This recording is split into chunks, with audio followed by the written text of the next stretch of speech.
اللہ کے نبی جناب محمد رسول اللہ صلی اللہ علیہ وسلم جب مکہ سے ہجرت کر کے کہاں تشریف لے گئے؟ ہندوستان. یا اللہ غلام رسول کا مجمع ہے. مکہ سے ہجرت کر کے کہاں گئے؟ مدینہ. مکہ سے ہجرت کر کے مدینہ تشریف لے گئے. تو لوگ آپس میں خوشیاں منا رہے تھے کہ اللہ کے نبی تشریف لائے.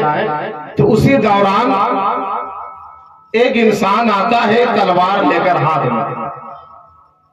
چونکہ اللہ کے نبی کا اخلاق سنا تھا، ان کے فضائل سنا تھا، پتا چلا کہ کوئی آیا ہے جو اللہ کا نبی ہے، نبوت کا دعویٰ کرتا ہے، رسول ہونے کا دعویٰ کرتا ہے.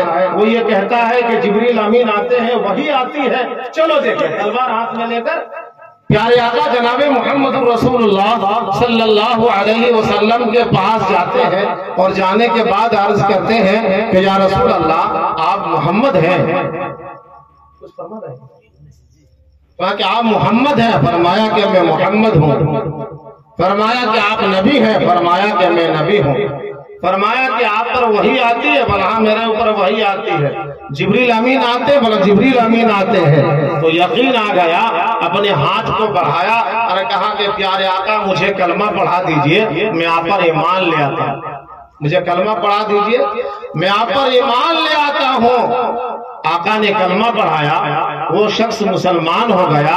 پھر اس نے کہا کہ آپ جو کہیں گے میں اس کو کروں گا، چاہے جو بھی کرنا پڑے میں اس کو کروں گا. آپ جس سے منع کر دیں میں بھوک سے اپنے دم کو توڑ دوں گا، لیکن کبھی وہ کام میں نہیں کروں گا. جس سے آپ کرنے کو کہیں گے میں کروں گا، جس سے آپ روک دیں گے میں رک جاؤں گا. اب ایمان لے آئے، اللہ کے نبی کے ساتھ رہنے لگے. ان کا بیٹھنا اللہ کے نبی کے ساتھ، چلنا اللہ کے نبی کے ساتھ، سفر میں حضر میں ہر جگہ اللہ کے نبی کے ساتھ رہنے لگے. ایک مرتبہ ایک دن فجر کے وقت جو حضرت طلحہ نماز میں نہیں آئے، ظہر میں بھی نہیں آئے، عصر میں بھی نہیں آئے، مغرب میں بھی نہیں آئے، عشاء میں بھی نہیں آئے. چونکہ نماز آتے تھے نہیں آئے، یعنی دین بھر کے تینوں ٹائم میں نہیں آیا. 3 وقت کی نماز ہے نا ہم لوگوں کے اوپر، 3 وقت کی نماز ہے نا، 5 ماشاءاللہ 5. پانچوں نمازوں میں حضرت طلحہ نظر نہیں آئے. دوسرے دن بھی نظر نہیں آئے، تیسرے دن بھی نظر نہیں آئے. تو عصر کے بعد پیارے آقا نے کہا کہ طلحہ کہاں ہے؟ طلحہ کہاں ہے؟ لوگوں نے کہا کہ یا رسول اللہ بہت زیادہ بیمار ہو گیا، قوما میں ہے، جس کو کہتے ہیں قوما میں ہے، آخری سانس چل رہا ہے.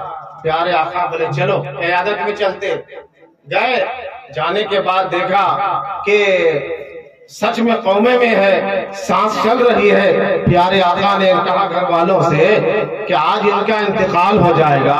جبریل امین آئے تھے اور مجھے بتا کر گئے کہ آج طلحہ کا انتقال ہو جائے گا، اور جب انتقال ہو جائے گا تو مجھے خبر کرنا، میں اس کو غسل دوں گا، میں اس کو خود سے غسل دوں گا، خود سے کفن پہناؤں گا، اور خود جو ہے جنازے کی نماز پڑھاؤں گا، خود جو ہے قبر پر اتاروں گا.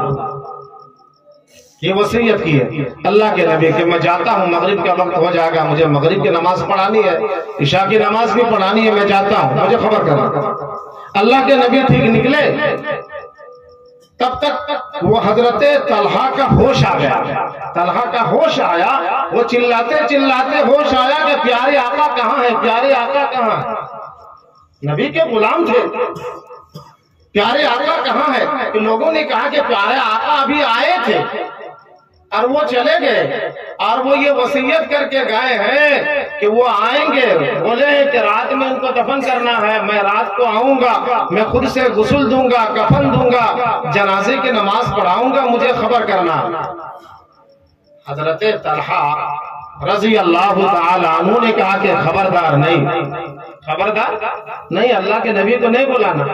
کیوں نہیں بلانا؟ محبت نہیں تھی کیا؟ محبت تھی. انہوں نے کہا کہ اس لیے مت بلانا کہ اللہ کے نبی آئیں گے، تاریکی رات ہے، نوکیلے پتھر لگیں گے آقا کو، ہو سکتا ہے کفار و مشرکین کسی طرح کے کچھ کر دے، تو میں نے پوری زندگی اللہ کے نبی کو کسی نہیں ستایا، تو میں جاتے جاتے میں یہ نہیں چاہتا کہ میری وجہ سے انہیں تکلیف ہو، مجھے یہ گوارا ہے کوئی دوسرے مجھے غسل دے دے، مجھے یہ گوارا ہے کوئی دوسرے مجھے جو ہے کفن دے دے، مجھے یہ گوارا ہے کہ مجھے کوئی جو ہے جنازے کی نماز پڑھا دے، کوئی یہ گوارا ہے، لیکن رسول پاک جناب محمد رسول اللہ صلی اللہ علیہ وسلم کو ذرہ برابر تکلیف ہو، یہ مجھے گوارا نہیں، یہ مجھے گوارا نہیں۔ ان کا انتقال ہو گیا، اللہ کے نبی نے فرمایا تھا یہ بات حق ہے، یہ میرا عقیدہ ہے، اللہ کے نبی کا فرمان کبھی جھوٹا نہیں ہو سکتا، یہ میرا یہ حق ہے۔ انتقال ہو گیا، اللہ کے نبی جناب محمد رسول اللہ صلی اللہ علیہ وسلم فجر کے نماز پڑھانے کے بعد پوچھا کہ طلحہ کا کیا حال ہے، طلحہ کا کیا حال ہے؟ لوگوں نے کہا کہ یا رسول اللہ میرے ماں باپ آپ پر قربان، طلحہ تو انتقال ہو گیا، جنازے کی نماز ہم لوگوں نے پڑھ لیا، دفن بھی کر دیا۔ اللہ کے نبی کی آنکھوں میں آنسو آ گئے کہ مجھے بلایا نہیں، فرمایا انہوں نے منع کر دیا کہ مجھے یہ گوارا ہے کہ کوئی دوسرے دے دے جنازے، لیکن اللہ کے نبی کو کسی طرح کے کچھ ہو جائے مجھے یہ گوارا نہیں۔ ہم لوگوں نے دے دیا، تو اللہ کے نبی نے کہا کہ چلو چلتے ہیں، اب قبر پر چلے گئے، لوگ بھی گئے، اللہ کے نبی کے آنکھ مبارک میں آنسو مبارک ہے، آپ رو رہے ہیں، دعائیں کر رہے ہیں، پتہ نہیں کیا کیا دعا کر رہے ہیں۔ اللہ کے نبی قبر کے پاس جاتے ہیں، جانے کے بعد ایک جملہ دعا دیتے ہیں کہ یا اللہ یہ طلحہ کیا، یہ جتنی بھی قبر ہے قیامت کے دن قبر سب کی قبر کھلے گی، سب کی قبر کھلے گی، سب لوگ جو ہے کھڑے ہوں گے، یا اللہ تو یہ طلحہ کو اس حال میں اٹھانا